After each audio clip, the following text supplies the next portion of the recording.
My name is Amit Sharma, and I'm writing this in the immigration attorney's office in Seattle, where my wife Sarah and I are preparing for our third USCIS interview in 2 years. Invasive interrogations where government officials will ask us intimate questions about our sex life, our sleeping arrangements, what side of the bed each of us prefers, what color toothbrush the other uses, and hundreds of other humiliating details designed to prove that our 3-year marriage is genuine love rather than immigration fraud.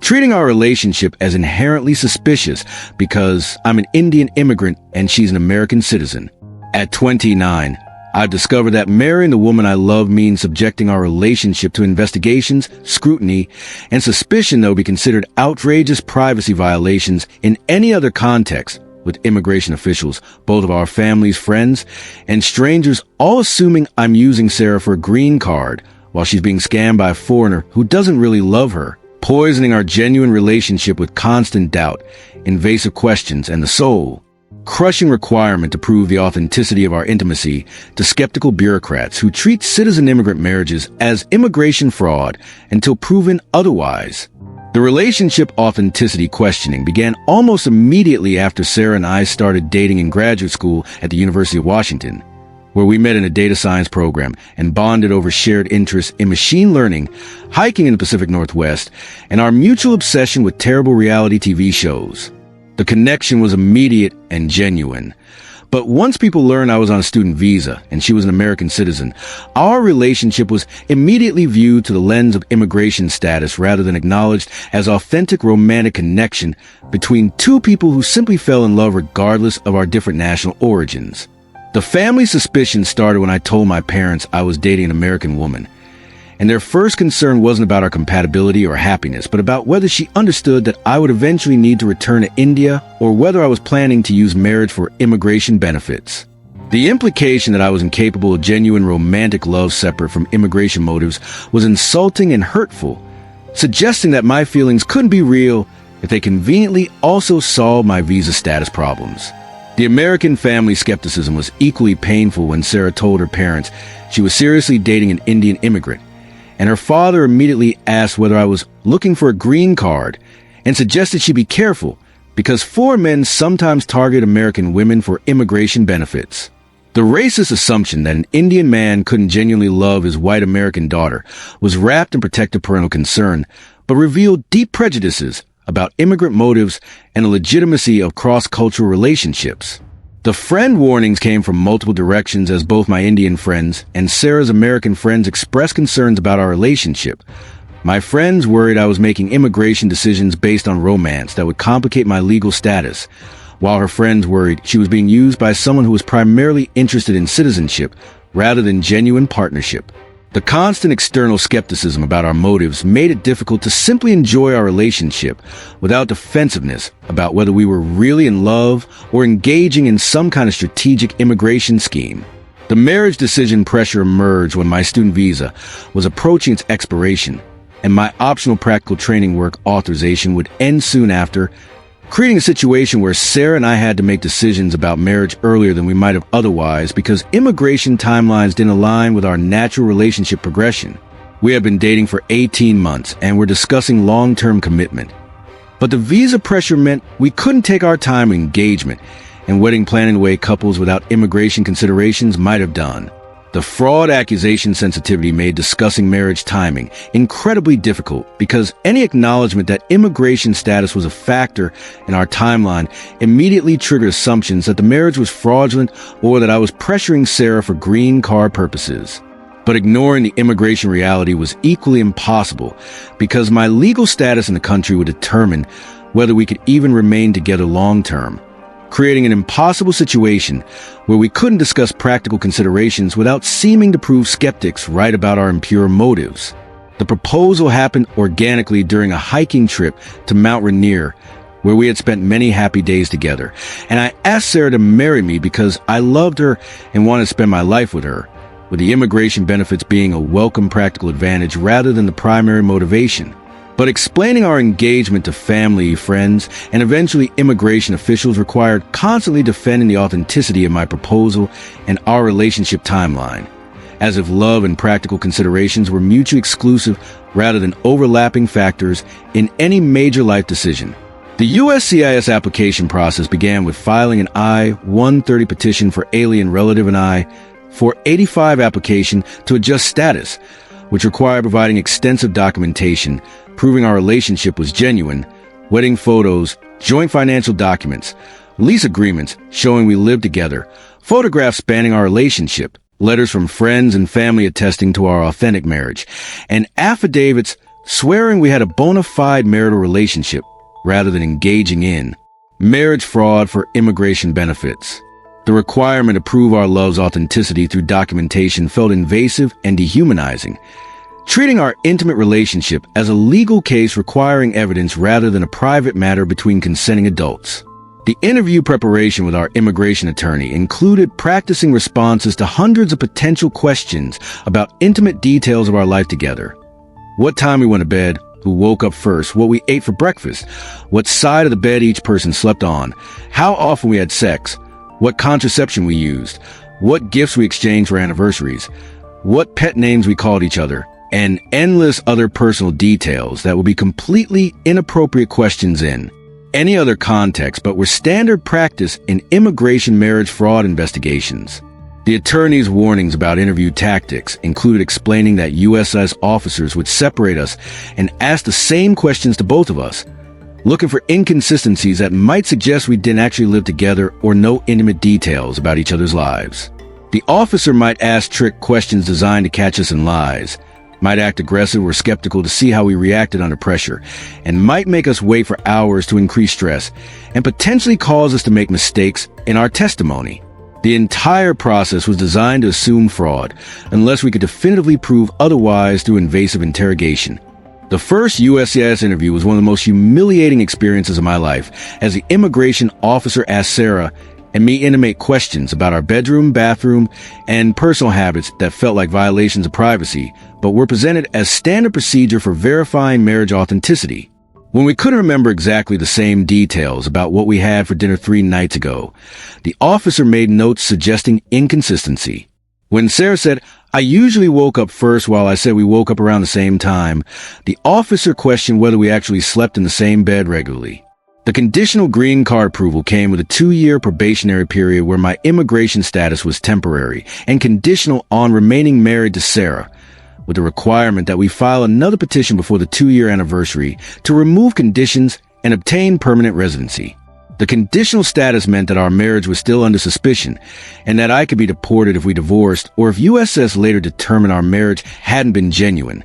creating ongoing pressure and surveillance of our relationship that continued long after the initial approval. The marriage strain began as a constant need to prove our relationship's authenticity to skeptical audiences created stress, resentment, and performance anxiety that affected our genuine connection. Sarah felt guilty about my conditional immigration status and worried that any marital problems might result in my deportation. I felt pressured to be a perfect husband who never created conflict because relationship issues might be interpreted as evidence that our marriage wasn't genuine. The natural ups and downs of any marriage felt dangerous when government officials were still evaluating our relationship's legitimacy. The social stigma persisted as people continued assuming I had married Sarah for immigration benefits rather than love, with comments ranging from jokes about me getting my green card to more serious accusations that I was using her for citizenship. Even people who attended our wedding and witnessed our genuine affection sometimes made comments suggesting they thought the marriage had been primarily about my immigration status, revealing how deeply the green card marriage stereotype had penetrated public consciousness. The family dynamics remained complicated as my parents worried I had rushed into marriage for immigration purposes and might later regret choosing a partner based on visa timing rather than careful consideration, while Sarah's parents continued harboring suspicions that I was primarily interested in citizenship, despite 3 years of marriage demonstrating our genuine partnership. Holiday gatherings included passive-aggressive comments and questions that revealed ongoing skepticism about our relationship's authenticity. The conditional status removal application required filing another extensive petition with USCIS 2 years after receiving conditional green card, again providing documentation proving our marriage remained genuine and bona fide, updated photos, continued joint financial accounts, a new lease agreement, letters from friends attesting to our ongoing authentic relationship, and preparation for potentially another invasive interview where we would again have to prove intimate details of our life together to satisfy immigration officials that we weren't committing fraud. The second interview happened during a particularly stressful period in our marriage when we were dealing with job changes and considering whether to have children, and the immigration officer's intrusive questions about our sex life, family planning, and bedroom arrangements during this vulnerable time felt especially violating. When Sarah became emotional during questioning about why we hadn't yet had children, the officer made notes suggesting her emotional response was suspicious rather than recognizing it as a natural reaction to invasive questions about deeply personal reproductive decisions. The approval delay extended for months beyond the normal processing time, creating anxiety about whether our petition to remove conditions would be denied and whether I would face deportation despite 3 years of genuine marriage. The uncertainty affected our ability to make long-term plans, accept job opportunities, buy a home, or make other major life decisions, while my immigration status remained in limbo and subject to government officials' assessment of whether our marriage was real enough to warrant permanent residency. The breaking point came when Sarah and I had a serious marital argument about career decisions and geographic locations, and both of us felt unable to honestly discuss our relationship problems or consider separation options, because my immigration status was still conditional on our marriage remaining intact. The realization that immigration consequences were affecting our ability to have authentic marital conflicts and work through problems like any other couple revealed how deeply the green card marriage stigma had poisoned our genuine relationship. The marriage counseling we sought was complicated by needing to find therapists who understood immigration-related relationship stress and wouldn't be concerned that our marital problems suggested fraud, or that our willingness to seek counseling indicated our relationship wasn't genuine. Some therapists seemed uncomfortable working with a couple where immigration status created power imbalances and legal consequences for relationship dissolution, revealing how the green card marriage stigma affected even professional support services. The therapy that helped was with Dr. Patricia Kim, a Korean-American therapist who specialized in working with binational couples and understood that immigration considerations didn't make relationships less authentic, but did create unique stressors that required specific coping strategies. She validated that the constant scrutiny and suspicion about our relationship had created genuine trauma and relationship strain, and helped us develop communication strategies for separating immigration stress from our core partnership. Binational couples face unique pressures because their relationship is treated as public concern rather than private matter, and because immigration law creates power imbalances and external dependencies that don't exist in relationships where both partners have citizenship. Dr. Kim explained during one of our sessions. The requirement to prove relationship authenticity through invasive interrogation treats love as fraudulent until proven otherwise, forcing couples to perform intimacy for skeptical audiences rather than developing organic connection. The green card marriage stigma assumes that relationships between citizens and immigrants are inherently suspicious, ignoring the reality that people from different countries fall in love just as authentically as people with the same nationality. She helped us understand that the strain in our relationship wasn't evidence that our marriage was fraudulent, but rather reflected the accumulated stress of years of suspicion, invasive questioning, conditional status, and constant need to prove our love's authenticity to skeptical audiences. The relationship work involved reclaiming our marriage from external judgment and rebuilding intimacy that had been corroded by years of having our private life subjected to public scrutiny. The advocacy development began when I connected with organizations like the American Immigration Lawyers Association and immigrant rights groups and discovered how many binational couples experienced similar trauma from the invasive marriage fraud investigation processes. The collective experiences validated that our struggles weren't unique or evidence of our relationship's illegitimacy, but reflected systematic problems with how immigration law treated citizen immigrant marriages as inherently suspicious. The policy advocacy work that emerged from our experience includes pushing for less invasive interview processes that don't require couples to prove intimacy through humiliating questions about sex life and bedroom habits, shorter conditional residency periods that don't subject marriages to years of ongoing surveillance, and better training for USCIS officers about how to evaluate relationship authenticity without violating privacy or treating couples as criminals being interrogated rather than applicants for immigration benefits. The education campaign includes speaking publicly about binational marriage experiences and challenging the green card marriage stereotype that treats relationships between citizens and immigrants as inherently fraudulent. I share our story to help people understand that genuine love doesn't respect national borders and that immigration considerations don't make relationships less authentic, and advocate for immigration processes that respect couples' privacy and dignity while still addressing legitimate fraud concerns. The legal reform advocacy includes working on legislation to address the power imbalances created by conditional residency that makes immigrant spouses vulnerable to abuse because reporting domestic violence or leaving unhealthy relationships might result in deportation. The reforms will provide better protections for immigrant spouses while still preventing fraud, recognizing that current policies sometimes trap people in dangerous marriages because immigration status depends on remaining married. The community support work involves creating resources for other binational couples navigating the marriage-based immigration process, including interview preparation materials, legal referrals, mental health resources for immigration-related relationship stress, and peer support from couples who have survived the invasive investigation process. The community reduces isolation and provides practical guidance for managing the unique challenges of citizen-immigrant marriages. The family education included difficult conversations with both my parents and Sarah's parents about how their suspicions about our relationship had damaged our ability to build authentic connection and receive family support during difficult times. The conversations helped them understand that their concern, however well-intentioned, had contributed to the relationship strain by treating our love as suspicious rather than supporting our partnership regardless of immigration complications. The stigma resistance work involves openly discussing my immigration status in social situations rather than hiding it to avoid judgment, and directly confronting people who make green card marriage jokes or suggestions that I married Sarah for citizenship. The transparency and confrontation challenge the stereotype by making visible the real people and genuine relationships that exist behind the fraudulent marriage assumptions. The relationship reclamation involved Sarah and I deliberately creating new relationship rituals and intimate practices that weren't about proving anything to USCIS or family members, but were purely for our own connection and partnership. We took trips without photographing everything for evidence files, had conversations without worrying about whether we were memorizing the same details for future interviews,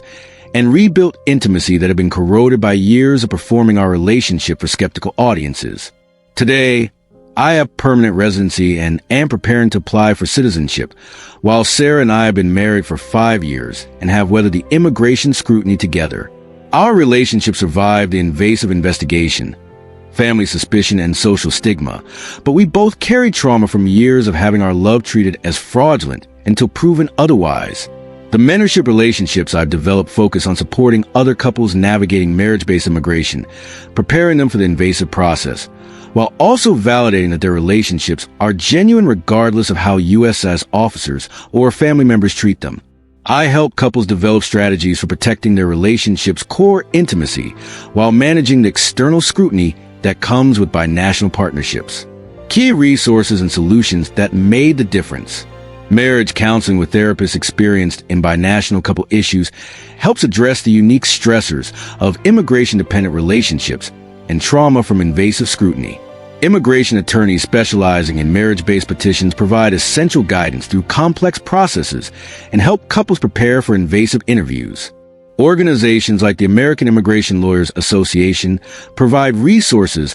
about marriage-based immigration and advocacy for policy reforms. Peer support from other binational couples reduces isolation and provides practical strategies for managing immigration-related relationship stress. Mental health services addressing immigration trauma help process the psychological impacts of having relationship authenticity questioned and intimacy investigated. Policy advocacy work pushing for less invasive interview processes and shorter conditional residency periods aims to reform systematic problems. Legal protections for immigrant spouses in abusive relationships ensure that immigration status doesn't trap people in dangerous marriages. Community education challenging green card marriage stereotypes helps change public perceptions about citizen-immigrant relationships. Today, when people make jokes about green card marriages or suggest that binational couples are inherently suspicious,